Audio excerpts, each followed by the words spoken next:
Right, hello lads and lasses, and welcome back to Boys Down Under, where today Celtic are back in action in Europe, and it is a crucial game for both teams, I guess we could say.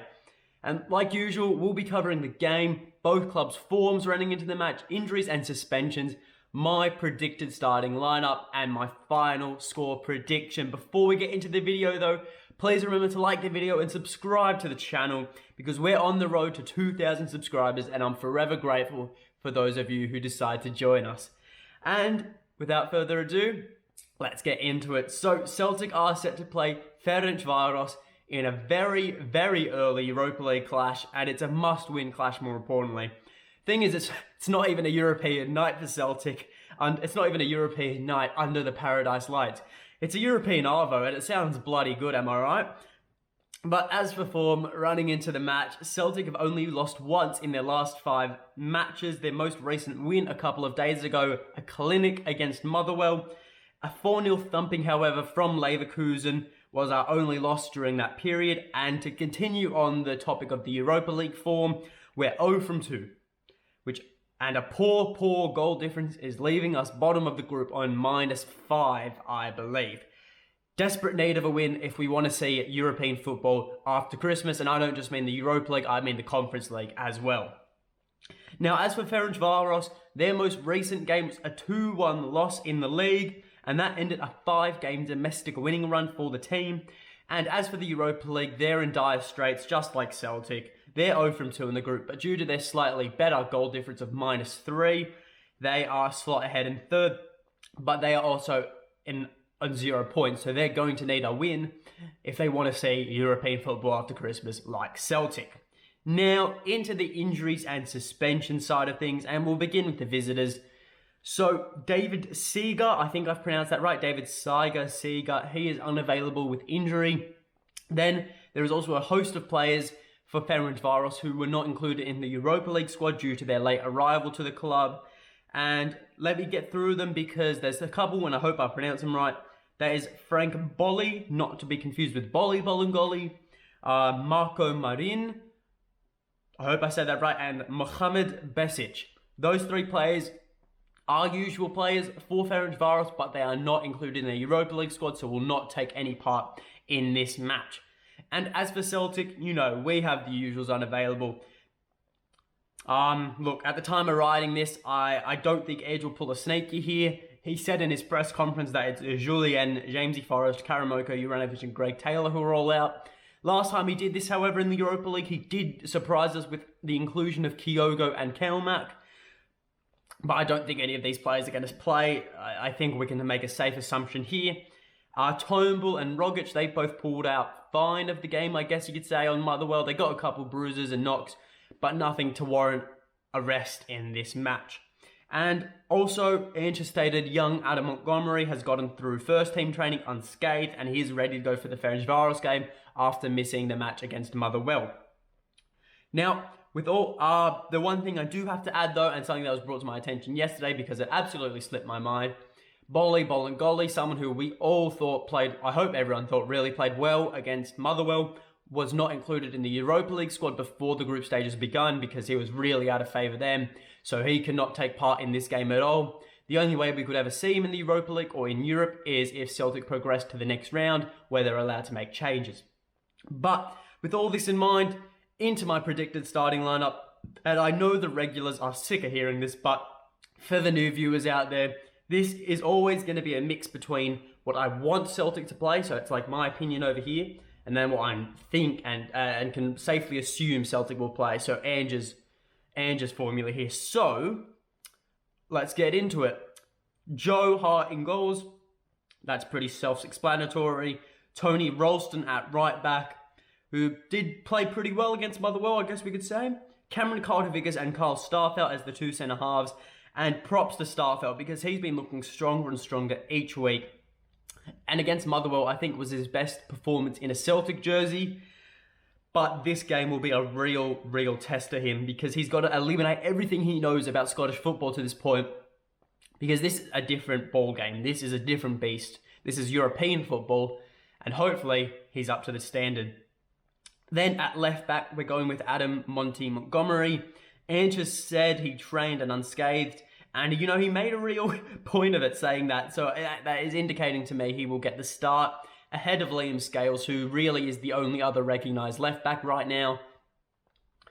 Liam Scales, don't know what he has to do to get a signing. A lot of people are saying he's a Dermot Desmond signing, and it's certainly looking like that. But for Adam Montgomery, he was thrown into the deep end against Leverkusen, and it's going to happen again tonight. Or tomorrow, wherever you're watching from.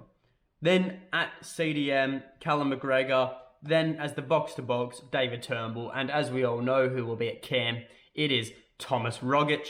Now, all three of these players, the whole midfield triangle had an exceptional game against Motherwell. And if Celtic do want any chance of winning this match, all three of these players are going to need to replicate that showing and even improve on it. Because this Ferencvaros team is levels above Motherwell, 100%. And look, that leaves us into the front three. On the right wing, we have Abada. Abada is someone, who he's been looking awfully quiet recently, but we can forgive him because he has been playing so many minutes recently, and he's such a young lad. I don't think he's ever had this much of a fixture congestion, certainly not in Israel. So this is obviously new territory for him. Then on the left wing, we have Jota, and he is just such a baller. He is mesmerizing every time he gets the ball. He just dazzles you. He dazzles you, he dazzles the defender, he dazzles everyone. And he has also opened his goal scoring account nicely. He's gotten 2 goals in his last 2 games. That's something to be proud of, and hopefully he can continue that against Ferencvaros. And then, of course, we have Kyogo up top. Kyogo, he had one of those quieter games against Motherwell, but his movement was just so good still that it was creating so much space because it dragged the 2 centre-backs with him, and it created just so much space for players like Jota, Abada, Rogic to move into those gaps, and it allowed those players around him to flourish. So he's a very selfless player, Kyogo. Even when he's not doing well, he's helping the players around him make up for it, I guess we could say. Now, that is my lineup, and that leads into the last segment, which is my final score prediction. And I don't think I've been this confident going into a European match this season. Even in the qualifiers, I wasn't this confident going into the AZ Alkmaar games. And look, this is because against Motherwell, we were clinical. And right now, it is probably the strongest our team has been all season.